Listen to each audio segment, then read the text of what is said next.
You are the only air marshal in the world who has ever experienced a actual in-flight ejection. Yeah. And मैंने जितना पढ़ा था कि ejection से जो है बॉडी पे बहुत ट्रॉमा होता है. It is something that is not just a physical trauma to the body, also psychological trauma to the body. तो ये क्या हुआ था और आपका क्या एक्सपीरियंस रहा सर उसमें? Tarun, yes, you're right. I'm the only air marshal in the world to have ejected from a fighter aircraft in the rank of an air marshal. Okay. Yes. So, क्योंकि air marshal का भी उतना खतरा नहीं उठा रहा होता, क्योंकि वो इतना बड़ा एसेट होता है कंट्री के लिए. 24th February 2012, I was in Gwalior. I had commanded one squadron. Later, that time I was the commandant of one squadron. It is traditional for senior officers. When you go back to your squadron, you must you do a sortie. That's a way of telling the young people that हमने इसी fleet के अंदर grow किया और we are with you, and that you have the best aircraft that you are flying. It's a big morale boosting. Also for the personnel, they feel nice that some senior officers come to fly. Yes. और जो senior officer fly नहीं करते तो people don't look up to them because उनको लगता है यार ये इतना senior officer है. अब जैसे हमारे present air chief हैं, वो MiG-21 सोलो उड़ाए, वो LCA सोलो उड़ाते हैं, तो सारे देश को गर्व होता है. मीडिया वाले उसको बताते हैं सारे देश को कि देखो एयर चीफ है, सोलो उड़ा रहा है.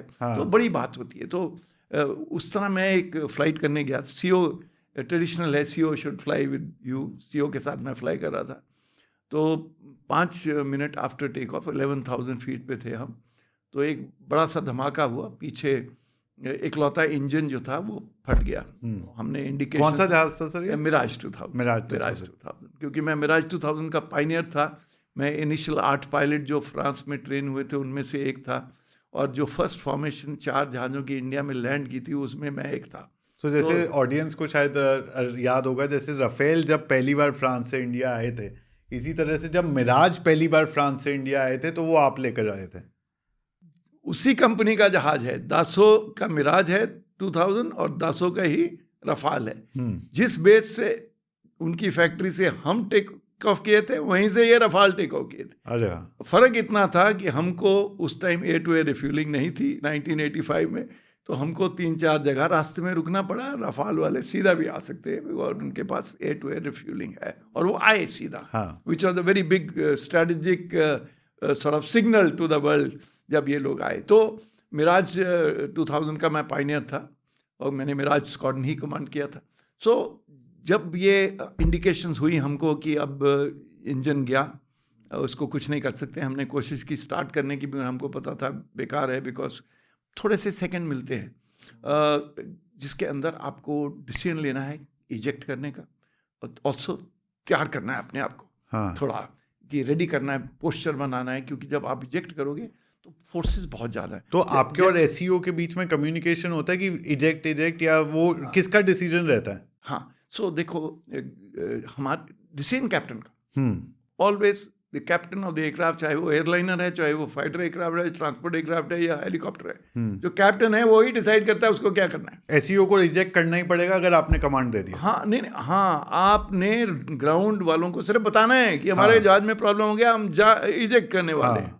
अगर उस मदद कोई दे सकते हैं, आपके पास टाइम है और उनको नीचे से कोई मदद दे सकते हैं, इन्फॉर्मेशन दे सकते हैं, वो और बात है. मगर फाइनल डिसीजन कैप्टन के पास. तो ये जब क्लियर हो गया कि इंजन गया, अब तो इजेक्ट करना ही है, तो इजेक्शन हैंडल को खींचा. ये जब आप और मैं तरुण यहाँ बैठे हुए हैं ना, तो हमारे पे एक फोर्स ऑफ ग्रेविटी लगी है जो जिससे हमको अर्थ हमारे को अपनी तरफ खींच रही है. बट जब इजेक्ट करते हैं ना, डिपेंडिंग ऑन कैसे और किस स्पीड पे हो, 22 से लेकर 28 टाइम्स की फोर्स आपकी बॉडी को लगती है, यानी 22 to 28 G. हाँ. देखो, आप कई बार ना वो उस पे जाते हो, मैरी गो राउंड या जो जाते हो, when you go to some of the places where there are these free rides that you do, और आपको नेगेटिव एंड पॉजिटिव जी मिलती है. कभी कभी आप सिविल एयरक्राफ्ट में फ्लाई कर रहे होते हो तो एकदम आपको सिंकिंग फीलिंग आती है. तो वो 1-2 G ऊपर नीचे होने से आपको कई बार जहाज मुड़ता है तो आपको थोड़ी सी 1 G से ऊपर बॉडी पे फोर्स लगती है, तो आप चौंक जाते हो, ये क्या. अब इमेजिन करो कि आपको 22 या 25 टाइम्स फोर्स बॉडी पे लग रही है। देखिए आपकी जो बॉडी है ना, उसमें एक स्पाइन और जो नेक है ना, ये सारी बॉडी को ले रहे हैं, but they are very flexible, क्योंकि उसको उसी से बॉडी आपकी खड़ी है। उस पे बहुत सॉलिड, आप कुर्सी पे बैठे हो ना, तो सारा लोड इस स्पाइन के ऊपर है। तो ये जो फोर्स जब लगती है तो वो स्पाइन को धक्का मारती है, बिकॉज सारी बॉडी को उठाना है उसने, और इतनी फोर्स से उठाना है। तो अक्सर ये देखा जाता है कि जो लोग 40 साल की उम्र से ऊपर होते हैं, बॉडी एज करती है, उनको बहुत हाई रिस्क होती है कि नेक या स्पाइनल इंजरी हो जाए। तो मेरे दिमाग में ये कॉन्शियस था, मैं 59 ईयर्स 2 मंथ्स ओल्ड था, मेरा एक कॉन्शियस था कि मेरे को नेक और बैक किसी कीमत पे बचाना। तो मैंने अपनी सारी लाइफ की जो ट्रेनिंग थी उसके मुताबिक अपना पोस्चर बनाया, स्टिफ करके अपने मसल्स को टाइट किया ताकि वो मेरी स्पाइन को पकड़ लें, और नेक को ऐसे करके पोजीशन किया। और ये सब वो मिली सेकेंड्स में हो रहा है? हाँ, बड़े थोड़े टाइम के, not millisecond, few seconds. उसके बाद जब आप पुल करते हो ना, तो depending on different ejection seat, तकरीबन 18 से 20 कार्ट्रिजेस या रॉकेट्स फायर करते हैं। बहुत कुछ होना होता है। अच्छा। क्योंकि आपको पहले आपकी टांगें और शोल्डर्स को सीधा करना है, खींचना है, फिर कैनोपी को उड़ाना है, ताकि कैनोपी आके, नहीं तो उसका जो सॉलिड कैनोपी होती है उसमें तो बड़ा प्रेशर, स्पीड देखनी होती है। फिर आपको मूव करना है, और ऐसे मूव करना है कि रॉकेट सिस्टमैटिकली फायर करते हैं, सब कुछ मिली सेकेंड में। अब मिली सेकेंड में सब कुछ, और ताकि आपकी जो बैक है उसके ऊपर ग्रेजुअली प्रेशर बढ़े, और प्रेशर बहुत सॉलिड होता है। 2.5 सेकेंड में वो सारे 19 कार्ट्रिज या रॉकेट फायर हो चुके होते हैं 2.5 सेकेंड में, और एक सीक्वेंस में फायर होना था। मतलब सीक्वेंस गलत हो गया तो खत्म। और उसी 2.5 सेकेंड में आपको निकलना है, इतनी तेजी से निकलना है कि जो जहाज की पीछे से टेल आ रही है उसको भी क्लियर करना है। हाँ।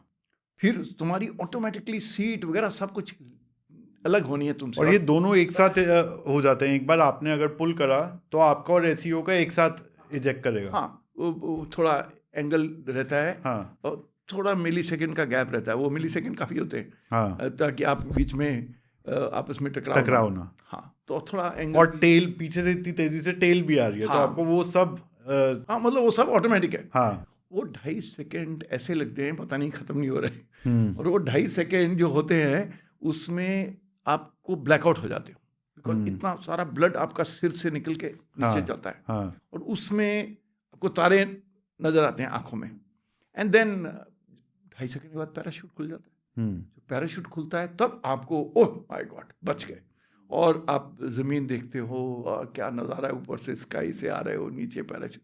सो मेरा कहने का मतलब है उसके बाद क्या होता है, तुम लैंड करते हो, लैंडिंग के टाइम कुशन करना है ताकि आपकी टांगें ना टूट जाए, कोई हड्डी ना टूट जाए टांगों की। मैं तो चंबल वैली के अंदर उतरा था, और चंबल घाटी के अंदर, ओ चंबल में आपका लैंड करा पैराशूट? हाँ, पैराशूट। वो चंबल के अंदर वो जो मिट्टी के ठेले बने हुए हैं ना, हाँ। लगता है लोगों को कि ये तो मिट्टी होगी। हाँ। पत्थर से भी ज़्यादा हार्ड है, क्योंकि कितने 100 सालों से हवा और वेदर को उन्होंने झेल रहे हैं। हाँ। तो वो बिल्कुल रॉक सॉलिड हैं, वो जो ठेले हैं, जो उसके मॉन्ड्स हैं जो छोटे छोटे, तो उसमें जाके लगा दीवार जैसे, मैं उसके अंदर लगा। लकीली मैंने अपने पाँव उसके अंदर मारे, और फिर मैं नीचे गिरा। बट कोई भगवान की दया से सब कुछ ठीक रहा। और हमने इजेक्ट करने से पहले आप रेडार वालों को बता देते हो रेडियो पे कि हम इजेक्ट करने वाले हैं, so that they track and वो फिर उस समय आप पहुंच जाए। हेलीकॉप्टर आ जाता है एकदम, उसमें डॉक्टर होता है, और वो स्ट्रेचर्स वगैरह के साथ आपको हेलीकॉप्टर में डालते हैं। जो भी कुछ इनिशियल ट्रीटमेंट या इंजेक्शन या कुछ देना हो तो वो दे के सीधा हॉस्पिटल में लेके जाते हैं, लैंड ही हॉस्पिटल में। तो दिस इज द सीक्वेंस।